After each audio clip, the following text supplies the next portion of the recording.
Good evening, all. My name is Nick Samuels, and I am truly, truly humbled to be able to present the highest award, the Gloria Award. Now, this award, it's not just a physical object, but this award is meant to honor and bestow the highest glory and honor upon the person who truly deserves it most, exemplified by their entire life, their heart, their actions, what they speak, how they walk, how they talk, every single aspect of their life.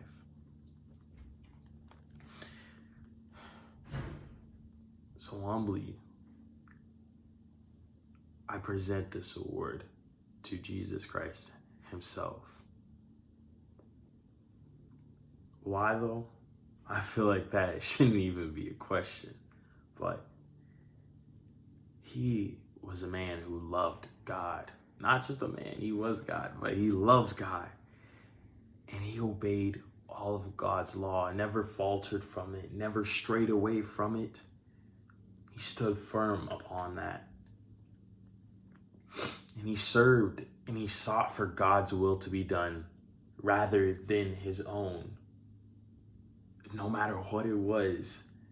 Now, how many of us can be able to say that we can even put our phones down ourselves? But he put God's will above every aspect of his own life and served him instead. Jesus himself lived a perfect life. He loved God with all of his heart, his mind, with all his strength, with his everything, his whole being. He loved every single person, whether he walked across paths or whether or not. He did nothing wrong. He committed no sins, especially not tax fraud, but he committed no sins at all. He lived a perfect life. And despite all of that, he deserves this Glory Award. He deserves heaven. He deserves the glory and honor. Yet, we don't. We all fall short of the glory of God. But despite that, he loved us so much that he decided to sacrifice his life for all of us, for everyone else. He loved us so much that he took the punishment that we deserved and he died the death that we should have died.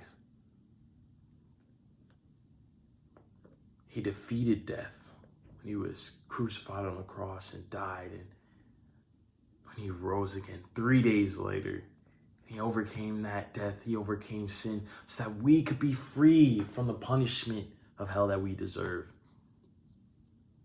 So that we would not be bound by death and not be bound by the law, and that we could overcome sin. Truly, there's no one else greater. Truly, there's no one more deserving. And I think that if we could give him a million more of these awards, that we should. But the most that we can do to truly also honor him as well is not through this award, but by repenting and turning away from all of our sins, seeking him for forgiveness, and to fully trust in him, to serve him. Because we don't deserve it, but he does. The Glory Award.